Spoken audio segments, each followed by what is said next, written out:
Hey, I already feel your judgment. Stop judging me because I'm on the same outfit from the last video. I did not feel like changing on my batch recording day. Okay, so look, judge your mama. Not Rich Mama's Club. Anyway, now welcome back, y'all. I'm so excited. I'm always excited for these interviews. They're always like therapy slash church slash sisterhood girlfriend hangout. And my next guest, her name is Asia. She's actually a member of Rich Mama's Club. She's the pull up out here. She just recently graduated with her master's.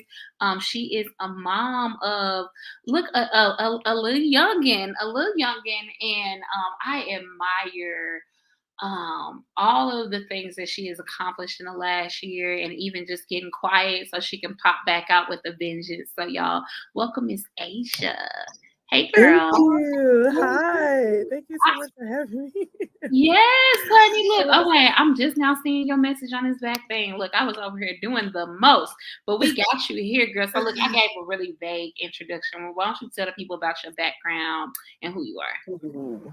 Okay, this is always a different kind of question. I always like struggle with these. But my name is Asia Wilson. I recently just graduated with my master's in social work. I also have a bachelor's in social work as well. And my emphasis is family practice. So, if y'all are looking for come talk to Okay. your girl. Yay. But as she stated, one of the biggest highlights of my life is that I am a mom. I'm a special needs mom. So my son is 5. He has autism. And we have just been working through that. But glory to God, let me tell you, Brittany, you're like the first person to hear this. So today we went to go get some hot dogs or whatever, and my son he's had limited verbal expansion. Let's go with that. So he's been struggling to talk for a while. So he walked up to the lady. He said, "Excuse me, ma'am, can I have a hot dog?" Literally, I could have cried like right then and there because it's the little things, and I think that we take those for granted a lot of the time. So when I hear him talk, I rejoice on the inside, and I get so excited because I just didn't expect him to say that, and it wasn't prompted. A lot of his communication is prompted, but he did that on his own, like girl. So I'm just Girl, really you gonna make me grateful. cry already. We ain't even 5 minutes in. So I did not want to share, like Girl. I know you always share, you're very transparent about being a special needs mom. But I think it's always important for people to be able to share their story from their perspective. And like autism is now becoming so rampant amongst, moms, especially in the Black community. I'm seeing there are a lot of boy moms in particular I'm meeting that children are having autism, and we're a young mom and he's 5, and I ain't want to quite call him a toddler because I don't know if they He's a grown man now. No.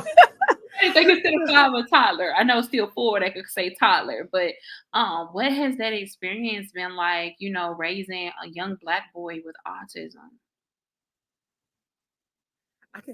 It's mm, what has it been like? It has been a journey, and I think to say that loosely is is an understatement. But it has been challenging yet rewarding. What I mean by that is I have had to slow down. One, my personally my own, like, you have to slow down when you have kids anyway. But I didn't find out that he even had a speech delay or something that was going on different until he was like 1. So, and I didn't like really look into it. I'm like, okay, so he babbled. He's supposed to be doing that. Okay, cool.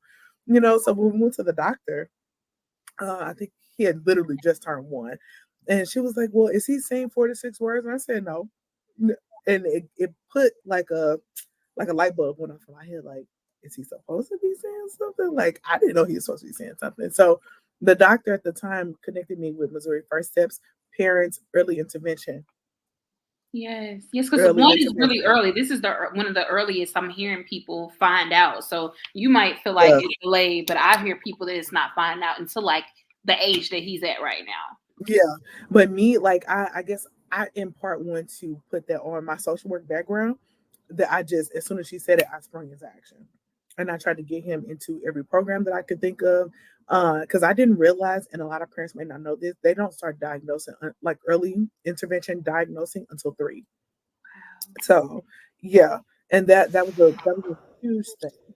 So I honestly, I feel like I'm jumping. I cannot give this journey that I've been on the credit like to myself because it has been nothing but God, like Mhm. nothing.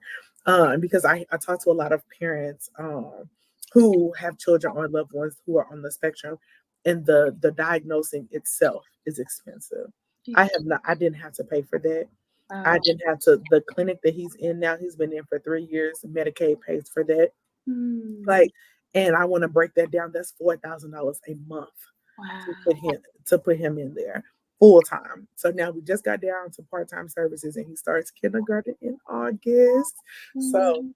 we're excited for that. I'm also very nervous for that, but we're excited for the most part. But I got divorced and all of those different things, and just being able to raise him as a single parent has been the most challenging yet rewarding thing. And again, like the rewards are he's like now going to the bathroom by himself. I thought he was going to be like struggling with that for a minute because when I'm not a man, I don't know how to teach you how to use the bathroom like a man. I can teach you how to use the bathroom like myself. So Yeah. that's been a thing that's literally just not come within the last maybe 2 weeks of him being able to initiate going to the bathroom by himself. Somebody could ask him, how are you doing? And now he's just saying, I'm fine. Or, what is your name? And he'll be able to verbalize what his name is or what my name is. But yeah, it's just, you get to the point where it's like, okay, like I can do this. But I think for me, I grieved and I still grieve the idea that I thought that my child would be normal. And then you have to think about, well, what is normal? You know, normal is subjective for the Yeah. most part. And you think, well, I want my child to be healthy and, in physical, mental, all these, my child is healthy.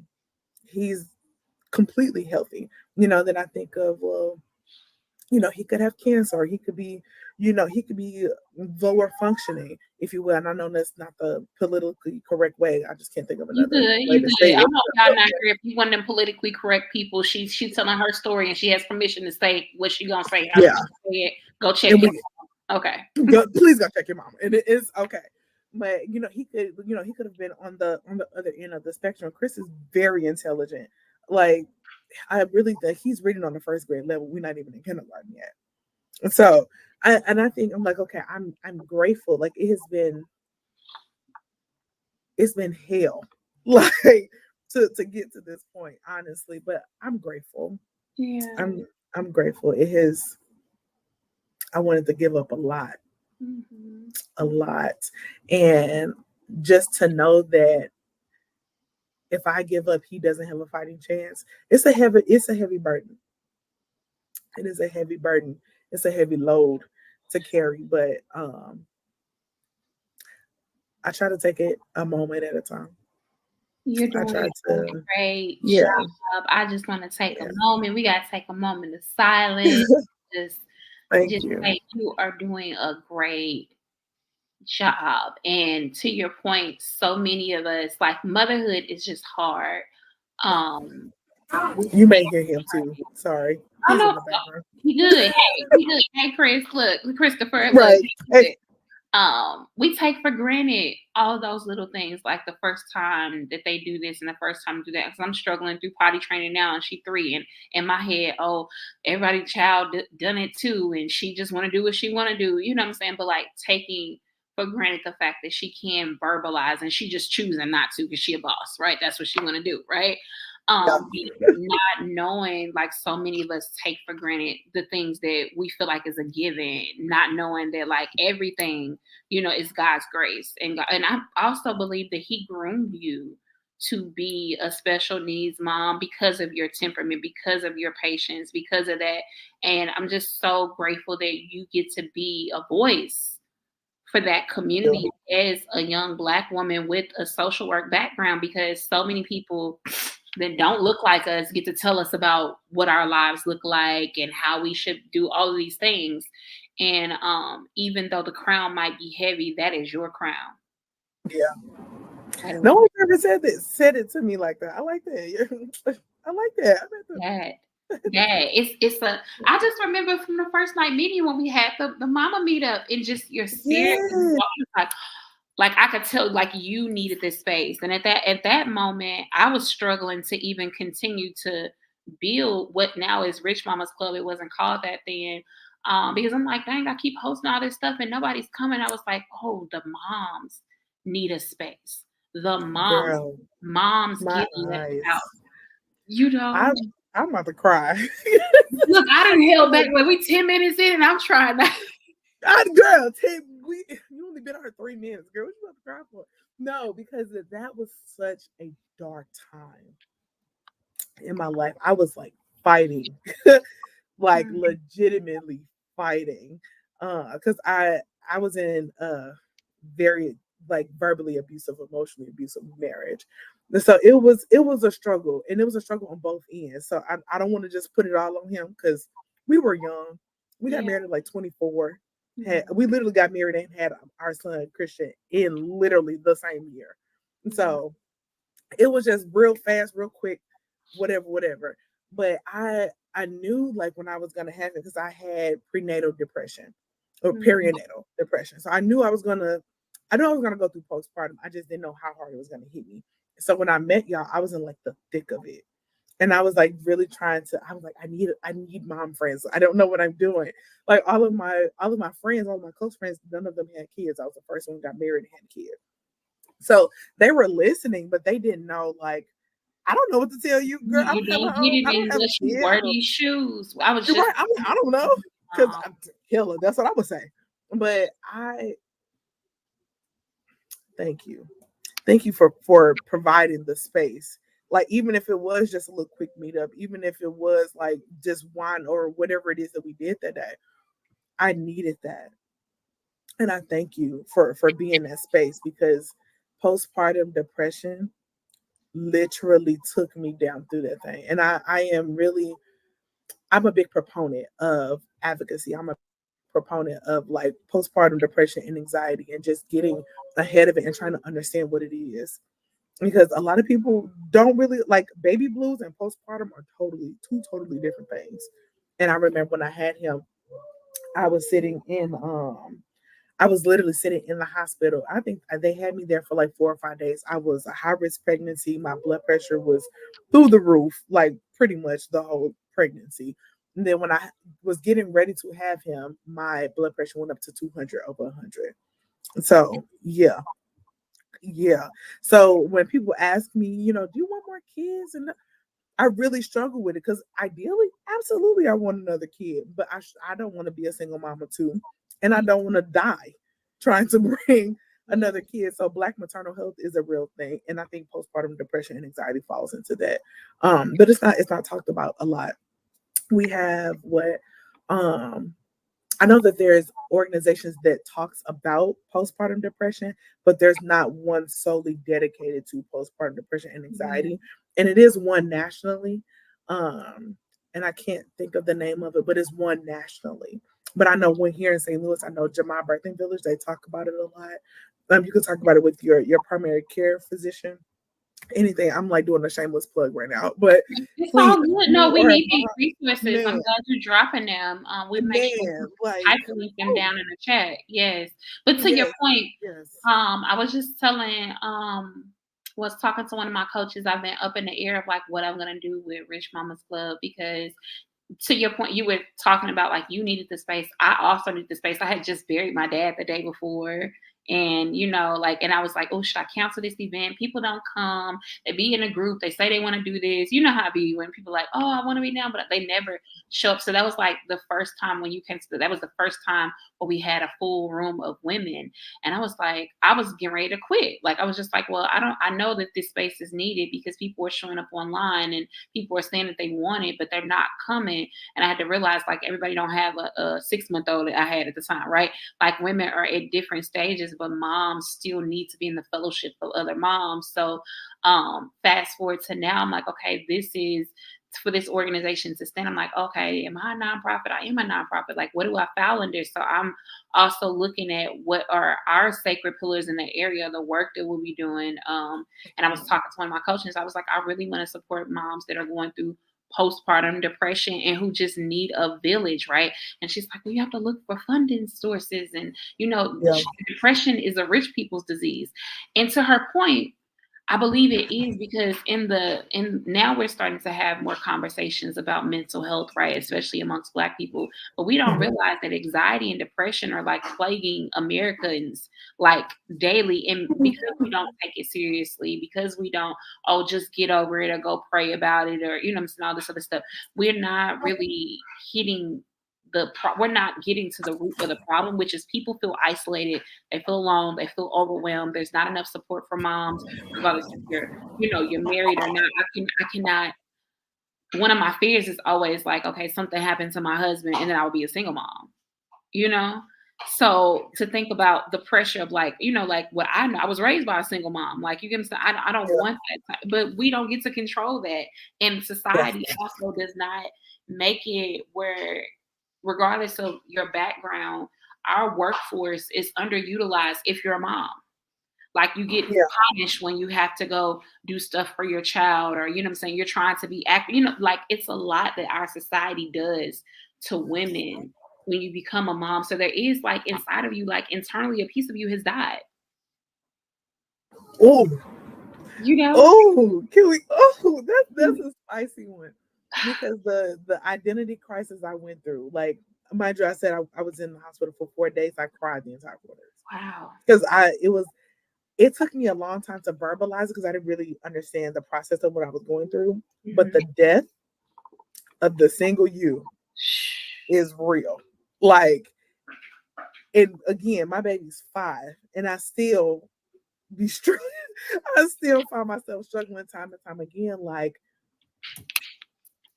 like it's just me. Like I felt like I didn't have enough time to grow up. Mm. Like, what is this? I was like, I did everything right. I went to school. I got married. I did this. I had this kid. Like, why do I not feel fulfilled? Mm. What are we doing wrong? And the Yeah. crazy thing is, I got in grad school the first time, like right after the pandemic. It really like got ramped up. Um, and I was like, I don't want to do this. Like, I was in the wrong field. I think it was in education. I said, God, no, I can't. Let me go somewhere where I feel like I know what I'm doing. It's not educational. So, which is ironic because I work in education now, just as a support staff, but I can't be nobody's teacher. At least I don't feel like that. So I went back in and I got into grad school under the MSW program because you could do advanced standing. So I got it in the advanced track simply because I felt like I don't want to just be my ex-husband's wife at the time, my husband's wife or Chris's mom. So I got in there literally because I felt like I was having an identity crisis and school was a safe place. So, and I was in survival mode. So, like, I literally just did my degree because my identity was connected to academics, not because I was like, oh yeah, this is going to be beneficial. I mean, I knew that, but that wasn't the reason why I went. Like, I went because my identity was tied into that, and I think that's not talked about nearly enough. But my whole life was like, if you get good grades, you get applauded. You get the I love yous and all of that stuff like that. So I did good in school because I felt like I wanted that or I needed that at the time. And I didn't really realize how embedded that got as I got older. Because why are you jumping into somebody's program? But God is so good because I was going through that transition of separation and divorce. And I got into UMSL and I got housing. I got a degree, all those things. So it made sense, Yeah. at the time. But looking back, it's just like, man, But I those was are really in so survival mode. powerful lesson. I'm glad Yeah. you brought that up about like chasing that identity thing because, like you said, like when you become a mom, you realize like, okay, everything that I thought for myself, I have to pivot for this human that I'm raising, right? And then I know so many women that are just searching for something that's just theirs, right? So you need some form of new identity or something to lean into that can just be yours and not just be this wife. And not like, I definitely struggled with that. When now it's my second marriage. I got married the first time in 23. And it was definitely not easy then. I'm like, okay, so who am I? Like, where's my work? You know, and I think now, I mean, hopefully, you know, people learned it. Like, you know, it's in nothing in this world. It's all in, you know, how God sees us.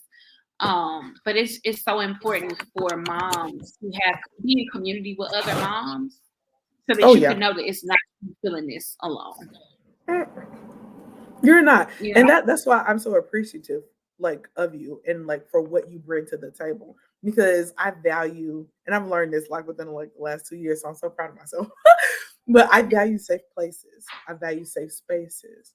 And you're one of the people who creates that. So please don't stop doing that. Do not, like, thank you. Honestly, look, I mean, I feel like this is confirmation for me. Like I took a little sabbatical from podcasting and I was like, oh, do I want to do this? I've been traveling, I've been doing all, like, okay, well, maybe Rich Mama's Club just needs to go over in the corner because I can't figure out what the model should be and what.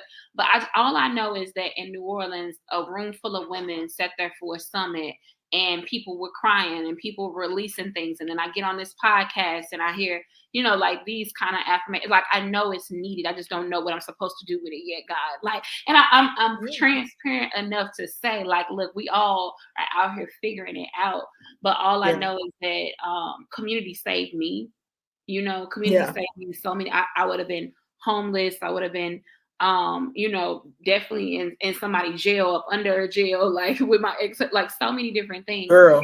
It wasn't for community. And I'm grateful that I've been able to create this community that I know is a safe space. And I'm grateful for people like you too, because I believe your voice was needed there too, right? Like speaking for your experience of having a child with special needs, like, because, you know, it regardless, like I was just talking to another mom and she was saying that people have great parenting advice for their invisible kids.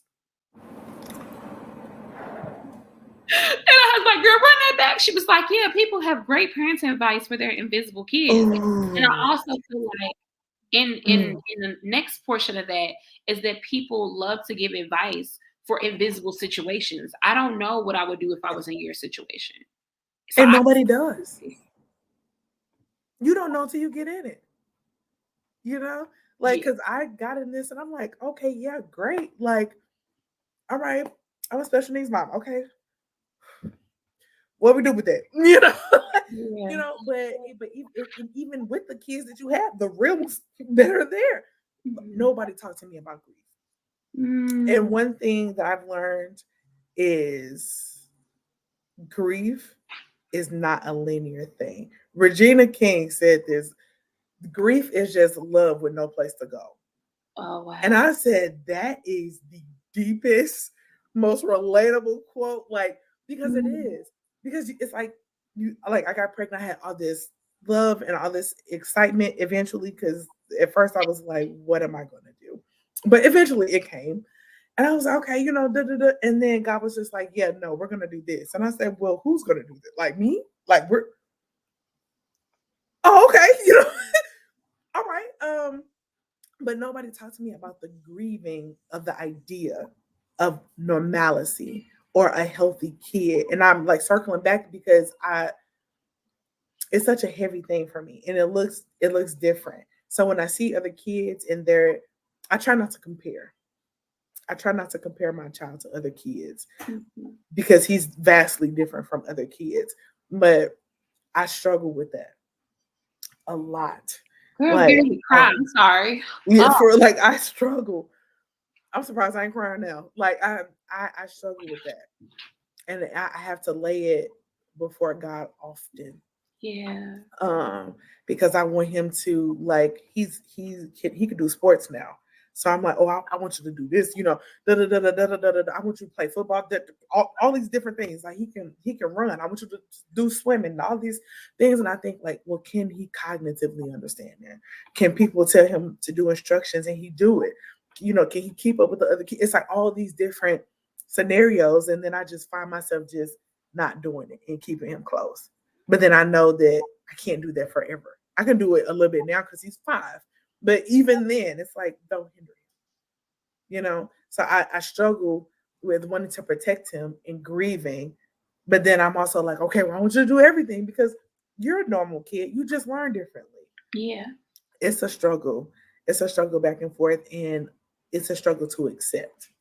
Because grief, because the process of grief, like eventually you get to acceptance. So I feel like I've accepted moments, but I struggle. I feel like I'm gonna say this out loud. Like I struggle to fully accept my child for the way God has made him. Like, and I know he's a great kid. He's perfect. Like it's me. Yeah. It's me having to let the idea of normalcy go and be okay and accept that everything is perfect. God, he is an image of God, and God blessed you with this because God believes that you are strong enough to handle him and you're wise enough to handle this child and rear this child. Be okay with that and don't try to change what God has blessed you with, but more so embrace it. So that's my journey. That's my journey right now. You are wise beyond your years, and Lord, this the first one where I'm shedding some thug tears, y'all. Like, look, like 15 episodes in, and you got me today. You got me. But man, I just want you to, like, it's not even being a special needs mom. Sometimes it like, well, one, I want to let you know, like, autism is a right? We know that. One of my clients, Dr. Pamela Buchanan, is on the spectrum. Yeah. I love her. I go to church with her. Okay. So when you know, like, Dr. Buchanan is on the spectrum and she is brilliant and she has an amazing life. So much fun, right? And her mom was just like you, went and got help for her baby. And and like, when I look at someone like her, I see that fearless, like that mom that had to be that constant advocator, right, for what their child needed. So I hope that you feel like, like everything is not going to go in vain. And, and even if he can't verbalize, like what he needs or even his thankfulness, like, I am grateful to be in relationship with someone like you because you are what other people need to see. That constant, I'm gonna advocate for my baby. I'm not gonna give up on my baby. I'm gonna, like, and that crown might be heavier, and some of us might not ever know the weight. But I'm also thankful that you got people who got your back, regardless if you call on us or not. When you need a moment, I hope like, hey, I need a moment. I need to hang out. I need this, like, and you can tap into that because life is heavy, Yeah. But baby, you doing it. You are doing it, You are. Oh my God. And it's so many children on the spectrum that are now getting help early that, like, yes. you don't know what God gonna do with his life. You don't know. And if he's already reading on the first grade level, we got quote unquote normal kids that won't even pick up a book, Yeah. So I feel that grief, and I'm not telling you not to feel it because, Lord knows that I have so much grief and so much emotional abandonment to be, just like I wish my childhood was, and trying to reparent and also healing, like healing through raising my child is the thing, right? Oh, you hit that reparent.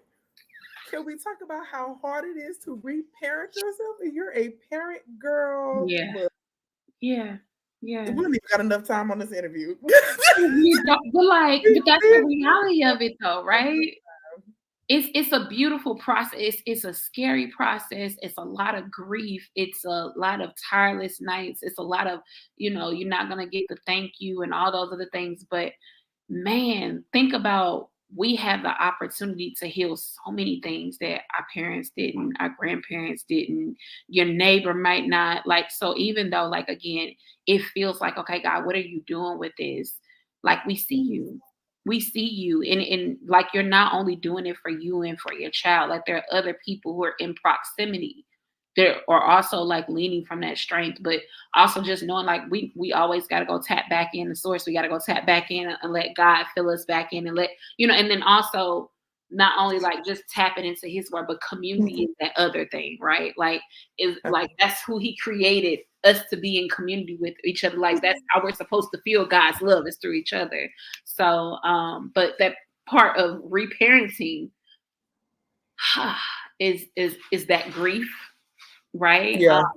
Emotional abandonment. Like for me, like I just feel like, ooh, like dang, I've been doing this all a lot. And I feel like Rich Mama's Club came out of feeling emotionally abandoned. Like parents, oh, I will do this way. And oh, what did you expect? Yeah. Like, I don't know. Nobody told me. Like, stop acting like you told me something you didn't tell me. Like nobody said anything.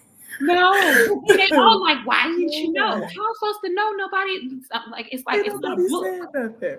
But I'm so happy that you stated that Dr. Buchanan was on the spectrum, because like in my mind I just thought like anything is possible. Yeah. Like my baby could be a doctor. He could be like just literally in that second. And I think it's those like little small things that you have to remember, that for one, don't put God in a box.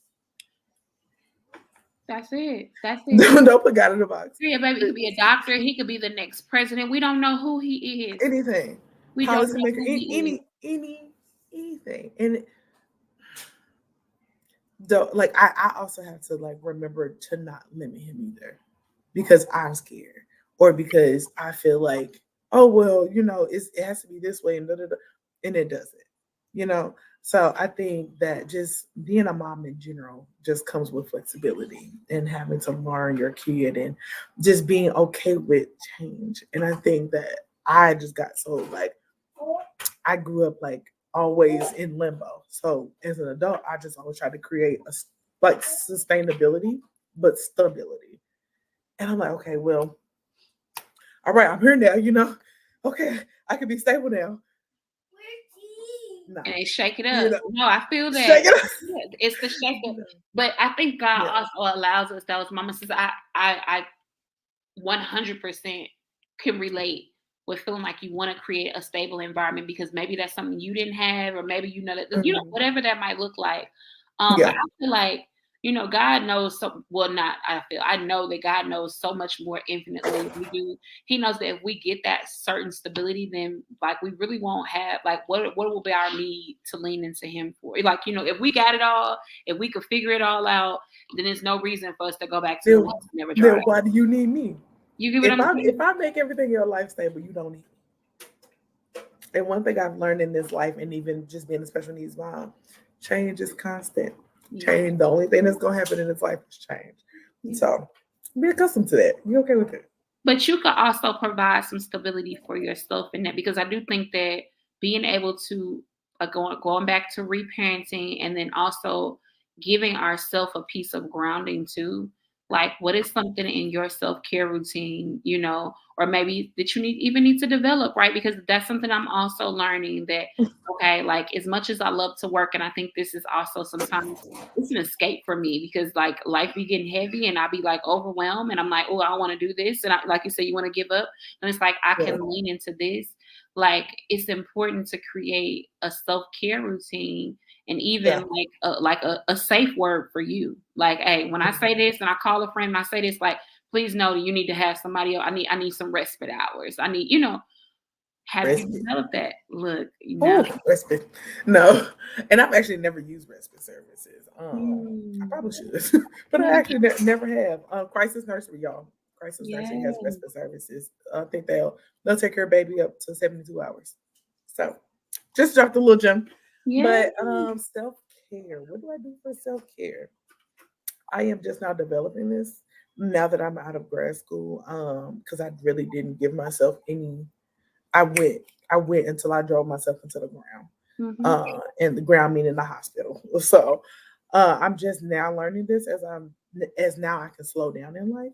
But the thing that like calms me down, that I like can immediately go to right now, is swimming. Like, I love to swim. Yeah. And Chris likes to swim.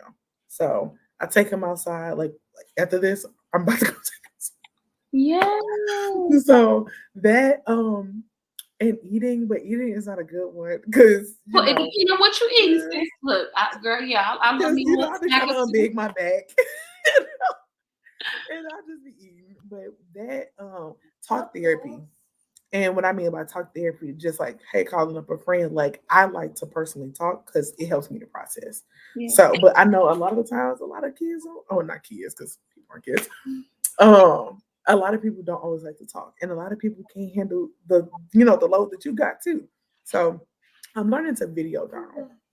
Like that's a thing. So, because I can talk I to video myself. journal. That's what I'm looking like. Like I definitely, so my YouTube is public, like, and this will go to YouTube. But then I have some that are just unlisted, that are just private, and it's just Yeah. me, like Brittany, look, this is what's going on. I'm just talking to myself and letting it out. And it's been super helpful. And I'm like, who knows? I Yes. might go back and look at those and oh God, look at how far you brought me. And it's better than putting it on Facebook. Because some of y'all use Facebook as y'all therapist, and we don't want to be y'all therapist, y'all. We don't. We're not even certified. Please, go ahead. Take it offline. But the main thing, I have to go to church on Sunday. I don't care what I'm doing. I don't care how my week has been. I don't care what I've done Saturday night. If I was in the house, outside, I don't know. I don't care. One thing I'm going to do is be a 24/11 Belgrade. I'm going to be at Pleasant Grove. It's like I have to pour into myself, and that's the only way that I know right now to fully like fill my cup back up, to where I'm not like in the ground, or at least I don't feel like I'm in the ground. Yeah. So yeah. Come on with it. Look, give them gems, y'all. All right, well, we are like nearing our end right now. And Yes. you want to share with the mom? You gave so many gems to like basically getting your child screened early. You gave rescue services. You gave Jamal Birthday Village for postpartum. She done gave y'all tons of gems, but is there anything you want to say to a mom who has a child with special needs, or they think that their child is on special need, might have special needs and are not quite sure yet? What would you say to her? First, I love you. I get it. I want to cry. I hate that for me. It's okay. Please, please, please, please don't blame yourself. It's not your fault. Sometimes, like the cliche saying, God gives his strongest battles to his strongest warriors. Take that, like, because if he didn't think that you could, he wouldn't. He would have gave you something. He would have gave you somebody different, or a different path in life. But a lot of times, I ask myself, well, why me? And usually, my thought is, well, why not you? If not you, then who? You know. But in terms of resources, early intervention, AB spectrum, and my son is not aging out, but testing out of it currently. That's a good resource. They take any major health insurances. So look into that. Knights of Columbus, they do early intervention, diagnostic testing. And so behavioral department, they do it too. And they both start at 3. Knights of Columbus, they have a wait. I think we waited about a good 10 months on their waiting list. So, but I know that you can probably call them and like look, not look, excuse me. You can call them and they will refer you to other spots that could possibly do it as well. But lastly, I would say find a village, find somebody or people whom either understand or you trust enough to get you get you connected to people who also understand what what you're going through. But know that I love you and it's okay. And if you want to play date, I'm here. Yay! Look, yes, we are here for the play date, y'all. Yes. Connect with Asia. She is here in the St. Louis region. I know we got listeners and people that tap in all over. But so if you are a special needs mom and you know of resources maybe on a national level, please tap into this conversation and throw them down in the chat. Send them our way. Maybe this might be something we need to just create a resource guide so people can tap in. Look, okay, Asia, look, your wheels turn. I look because I love it. Look, I love it, and I'm gonna gonna put drop you on the task. one. Look, put you on the task. Put it together. No, for real.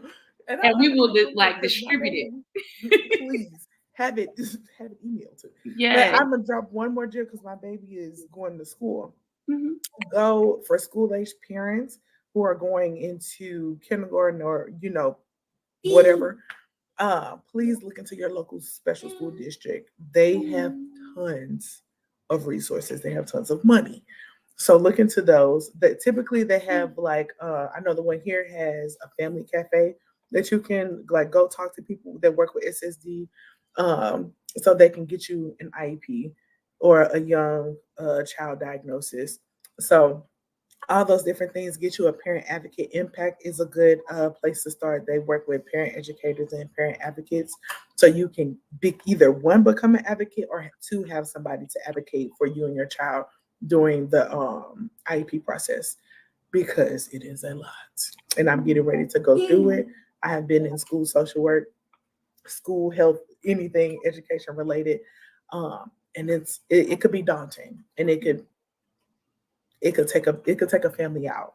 So I hope that those resources help. Please look into your local special school districts, and just ask questions. They're more than willing to help. There's more than enough resources. There's more than enough people to help you. Yay. Oh, I love that, y'all. Okay, so this has been, like, again, Yes. the community does, because every time I'm on here, I feel like I'm learning. I don't, of course, my child doesn't have special needs, but I believe that these resources are just valuable. My husband's actually working at SSD now, so really, yes, I'm super excited about that. And you just dropped up like some ideas for me. I'm like, you know what? Like, Dave is doing this work now as a paraprofessional. Like, we might be a good parent. A good event. That's what I'm saying. Like, look, he over here, Mike. Look, we might be putting you to work. Look, with this. Hey, look, no. So I'm just so grateful for your transparency. And if you are a mom and you're looking for community, we have conversations like this all the time in Rich Mamas Club. Like, literally, there's resources, there's connections, there's so many things that happen in the room. And that's the value of being in a community. But if you're looking for one and you want to learn a little bit more, check out this video. Thank you for watching. Bye, Asia. Bye. Hey mama, I know you enjoyed this episode. I just wanted to let you know that you should tap into community, because you need friends. You deserve to be around people who love, support, and accept you for who you are and can hold your hand along this journey. So check out Rich Mamas Club. Thanks for watching.